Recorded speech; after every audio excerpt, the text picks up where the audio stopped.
This is the end of the line for your loan. I need the $100,000 you owe us paid back in full by the end of this week, Mr. Lewis, the bank's loan officer, declared sternly. We have always prided ourselves on providing exceptional meals to every customer without exception, striving daily to uphold this paramount theme. Yet all day long, we were bombarded with complaints, inquiries, and harassing phone calls. Papers accusing us of being a scam and demanding money back are plastered around the store. Stones are thrown from outside, and some hurl heartless insults. This means we can't lend any more money to a struggling restaurant. Pay back the money, you deficit-riddled trash of a restaurant.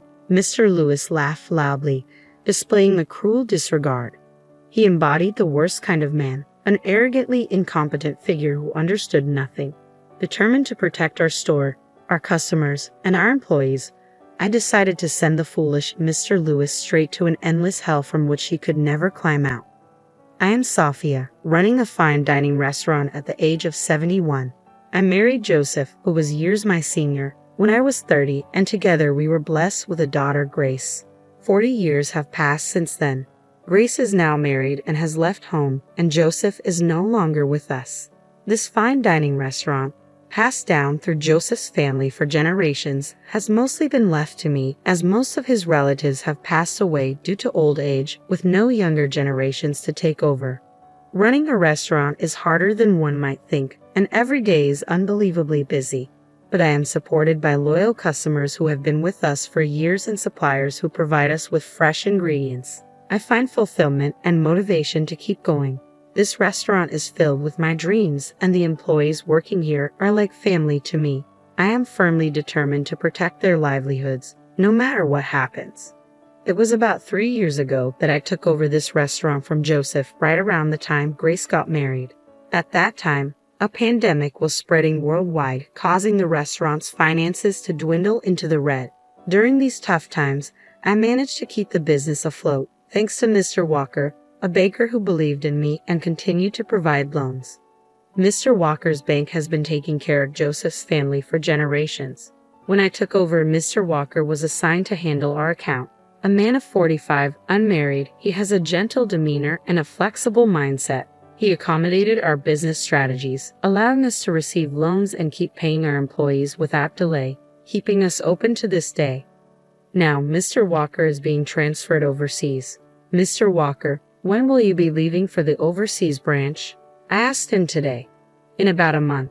Don't worry, I'll make sure everything is properly handed over, he reassured me. Modestly attributing his promotion to his bachelor status, I know well his competence from our consultations about loans. His promotion is truly a significant achievement, and I am genuinely happy for him. My main concern now is who will take over from Mr. Walker. That's when Mr. Lewis was introduced as his successor. At 29, Mr. Lewis holds the position of section chief. Handsome and exuding confidence, he greeted me saying, "William Lewis, I'll take good care of you and the restaurant." His fresh smile offered reassurance. Relieved by Mr. Lewis's smile, I saw off Mr. Walker to his overseas assignment without any reservations. However, during Mr. Lewis's visits alone, I began to notice subtle signs. When I offered him coffee, just as I did for Mr. Walker, he muttered something under his breath and clicked his tongue disapprovingly.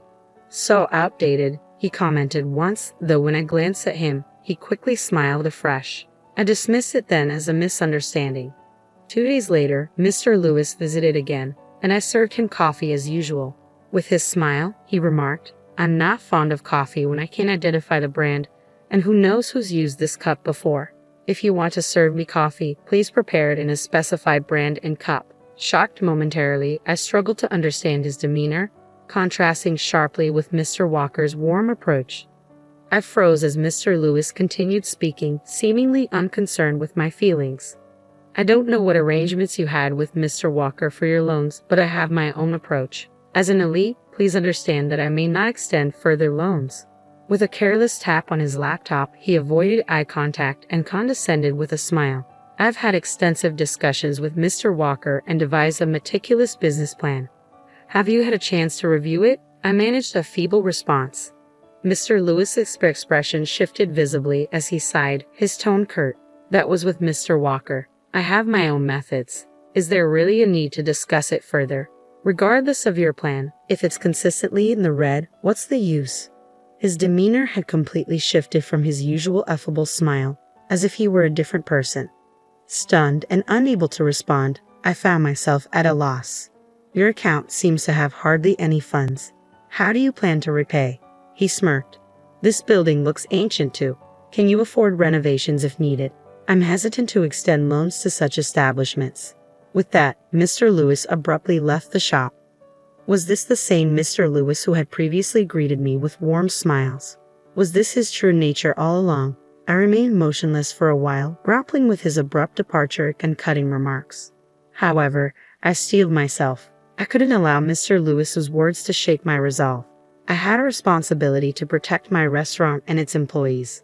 Buoyed by determination, our staff rallied and went above and beyond, resulting in excellent sales for the shop. I refused to let Mr. Lewis have the final say.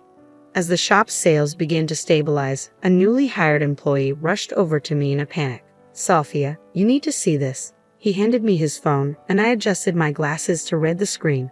I couldn't conceal my shock at what I saw, a scathing social media post criticizing the restaurant. This place is awful. The fish and vegetables weren't fresh. I demand a refund. The staff, especially an older woman, were the worst. This so-called fine dining restaurant is more like a scam. Though the post didn't name our restaurant directly, there was a photo of our exterior attached. It's spreading on social media, the employee added urgently. I just found out about it this morning, and it's awful, he said, his voice quivering slightly. It was infuriating. This restaurant, from the ingredients to every aspect of our service, is run with great care. We aim to provide the best dining experience for every visitor, without exception. Every day, both I and the staff work tirelessly to ensure that our guests leave feeling happy, satisfied, and having had the best experience possible. There's no way such a post could be justified, and I can't imagine any of our guests making such a claim. Other employees reported that the restaurant had become a topic of discussion on social media. All day long, we were besieged by complaints, inquiries, and harassing calls. Papers accusing us of fraud and demanding money were plastered around the shop.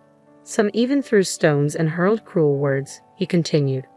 3 days after the social media post, we were in a situation where we couldn't operate at all. I knew from various news stories that social media could be a tool for inflicting pain on people, but experiencing the attacks firsthand, I truly understood the horror of social media. As I tried to make sense of why this was happening, one of the employees came to me with a suggestion. I was surprised to hear what he proposed. It might be possible if it's him, he said. I immediately contacted someone, and the person on the other end readily agreed to my proposal. If there are people who use social media to attack, there are also those who know how to defend against such attacks. Feeling despondent wasn't going to help. I had to protect this shop. I decided to temporarily close the shop until this turmoil subsided, to protect our regular customers and employees. Of course, I intended to ensure the employees' wages during this time. Then Mr. Lewis called. Oh, you decided to close the shop. It's pretty bad right now, huh? The fraudulent fine dining restaurant, right? Terrible. But it's just karma coming back to you. Maybe it's best if you just close the shop for good. Could these really be the words of an elite banker who graduated from a prestigious university? He must have risen through the ranks by neglecting struggling businesses and catering only to profitable clients. I had only one thing to say to Mr. Lewis. I will absolutely protect this restaurant, our customers, and our employees, I replied firmly. Mr. Lewis responded curtly, instead of just saying nice words, pay back the money you owe, and hung up the phone. I swore to myself that I would protect everything, no matter what. Eventually, the restaurant had to close for about 2 weeks. The damage during that time was not insignificant, but with the support of our employees, partners, and loyal customers who rallied behind us, we managed to reopen. Upon hearing of our reopening, Mr. Lewis came to the restaurant, wearing a sleazy smile. Is this your last day of business? Well, good luck, he remarked, looking around and making rude comments as usual. What brings you here at this time of day, Mr. Lewis? I asked, to which he sneered. I'm hosting a very important client today. For some reason, they chose this place, so I had no choice. It was convenient since I had something to discuss with you too. With that, he took a seat at the best table without waiting to be invited. Make sure you serve well today. I have a very important guest coming. Mr. Lewis, what is your business today? I thought the repayment date was still a while away. I inquired cautiously. I've decided to cut off your loan. I need the $100,000 you owe us paid back in full by the end of this week, Mr. Lewis declared with finality. Is the branch manager or Mr. Walker aware of this? I asked, hoping for some reprieve. I've said this multiple times, but this is my decision. Mr. Walker has nothing to do with it. Just understand that we can't lend any more money to a struggling restaurant, Mr. Lewis replied callously. Pay back the money, you deficit-riddled trash of a restaurant, he added, laughing loudly. Pay back the $100,000. Sure, but you regret it, I said firmly, meeting his gaze. For a moment, Mr. Lewis' face turned serious, but then he chuckled again. Such a despicable man, an elitist, incompetent figure who understood nothing. I decided that Mr. Lewis deserved to be banished straight to hell, a place from which he could never escape, I thought to myself as I addressed him. So, with the next repayment, our business dealings with your bank will be concluded, correct? Yes, just make sure you pay it back. I don't want to have anything more to do with such a restaurant anymore, Mr. Lewis said, sitting pompously. I'd like him to disappear because he's a sore, but I can't bother the guests who are said to be coming. When will your guests be arriving, Mr. Lewis? I asked, prompting Mr. Lewis to start bragging confidently. You wouldn't meet someone like my guests in your entire life, even how poor you are. He's the president of the most talked about IT company right now, so he's busy. He'll contact me when he's arriving.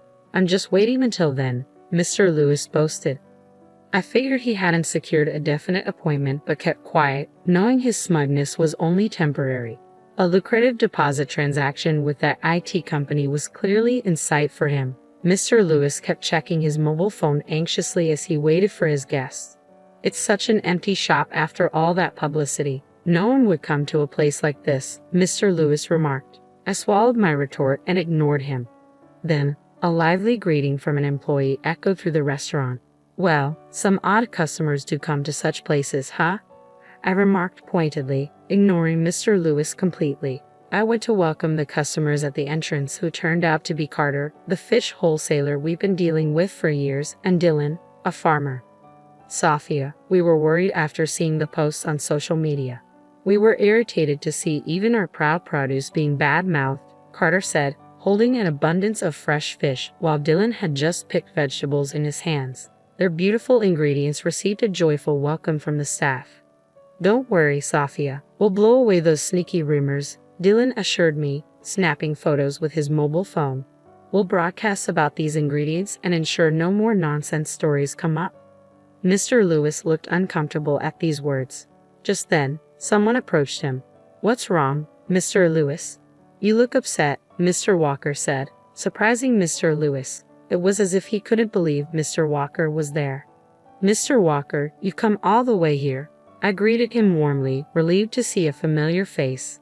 When I heard you were in trouble, the branch manager asked me to come to stop William's rampage, Mr. Walker said sharply, glancing at Mr. Lewis. William, I hear you've been saying you're going to cut off the loan. Mr. Lewis appeared slightly shaken under Mr. Walker's gaze but quickly started to argue. Mr. Walker, you've done wrong too, handing over such a continuously loss-making restaurant to me. With the recent social media issue, this restaurant is finished, right? I've decided to terminate the loan, judging it as beyond recovery, Mr. Lewis stated firmly. Hearing this, Mr. Walker shook his head in disbelief. You don't understand anything. It's not Sophia who will suffer from the loan being cut off. It's the bank. Mr. Lewis looked at Mr. Walker with a surprised expression. Mr. Walker continued speaking. Didn't you see earlier? This restaurant has long been in good standing with well-known and reputable suppliers. Not only that, but it's also partnered with some of the country's leading entertainment agencies and sports organizations, ensuring future profitability. It's all thanks to my husband's connections. Yes, everyone has been so kind to us, and we're grateful for that. We're also planning major events with our partner companies. Didn't you read that in the business plan? I interjected, adding a hint of sarcasm. Mr. Lewis countered sharply. Partnerships, you say? But those are just your husband's connections, right? And he's not around anymore. In the long run, who knows how long those will last? Besides, with all this commotion, it seems the producers have already taken care of that. Moreover, the malicious social media posts appear to have been deliberately written with ill intent, so explaining the situation should clear things up with the other party, Mr. Walker explained calmly. Mr. Lewis still looked unsatisfied. You don't have much in your bank or anyone else's.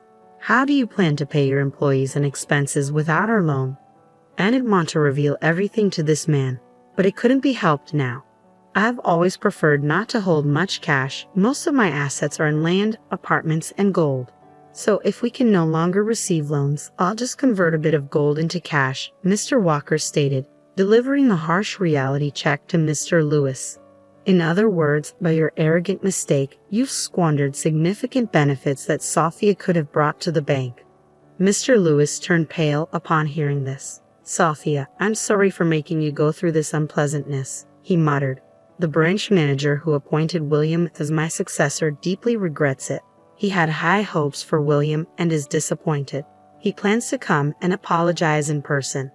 Mr. Walker bowed deeply to me. Neither Mr. Walker nor the branch manager were at fault in that sense. I, too, was to blame for being fooled by Mr. Lewis' initially charming demeanor. But that's a different story. Mr. Lewis, who had hurt my shop, my employees, and everyone involved, needed to face further consequences.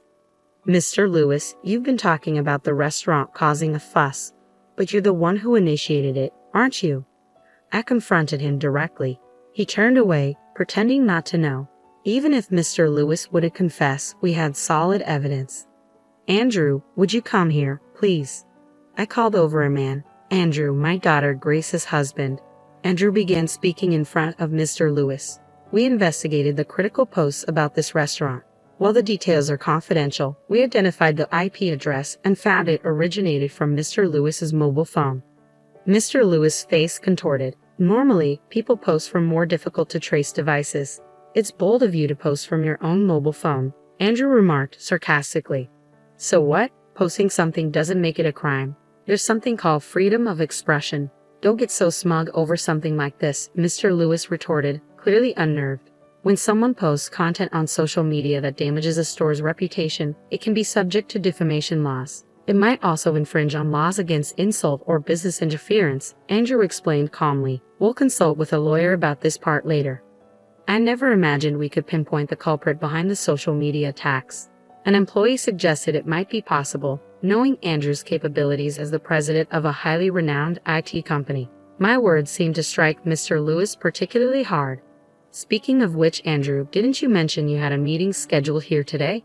Has your guest arrived yet? I asked, though I knew I was being somewhat pointed. Yet this level of vindication was mild compared to the malice we endured. It seems they have arrived, Andrew replied calmly. But there's no need for further discussion. Nice to meet you, Mr. Lewis. I'm Andrew, the one you were supposed to meet regarding our company's deposit. I'll be voiding that agreement. Mr. Lewis' face contorted noticeably. Before he could react, Andrew continued, It seems Sophia has been greatly assisted by you. Mr. Lewis collapsed to his knees right then and there. Eventually, the branch manager, contacted by Mr. Walker, arrived to take Mr. Lewis away. The branch manager deeply apologized, promising to visit again later to celebrate the restaurant's reopening. Longtime regulars and supportive customers gathered afterward, making it the liveliest day the restaurant had seen in a long time. Mr. Walker, who had returned from overseas, informed me about Mr. Lewis' fate. He faced significant claims for damages. Despite the cancellation of my loan and the deposit agreement orchestrated by Mr. Lewis and about to be finalized by the branch manager, I remained grateful to the bank. If not for Mr. Lewis' interference, I would have liked to continue our transactions. As a final act of defiance, Mr. Lewis lingered at the bank for a while, achieving an early promotion to section chief and aspiring to become a department head. His luck ran out, however, when he targeted our restaurant to diminish its reputation and sales by posting malicious reviews on social media. His selfish and malicious intent soon caught up with him, resulting in a transfer to a regional bank. Shortly, he would receive a legal notice from me detailing charges of defamation and business interference. The weight of his actions, hurting others for personal gain, would haunt him for life. On a brighter note, I was approaching 72 years old. Despite everything, my loyal customers continued to visit, and our partnerships with suppliers remained strong. All the employees continued to show up for work diligently. Preparations for the events outlined in our business plan progressed steadily. However, I couldn't deny that my body wasn't as cooperative as it used to be. Just as I contemplated retirement, Grace stepped up with a heartfelt offer. "Mom, I'm always ready to take over. Take a break whenever you want," Grace said earnestly. Her offer made me reconsider retiring and moving overseas to be with Joseph. Reflecting on my life, I realized how much support I've received over the years. With this in mind, retirement seemed further away than ever. I resolved to dedicate the rest of my life to giving back and nurturing my dream.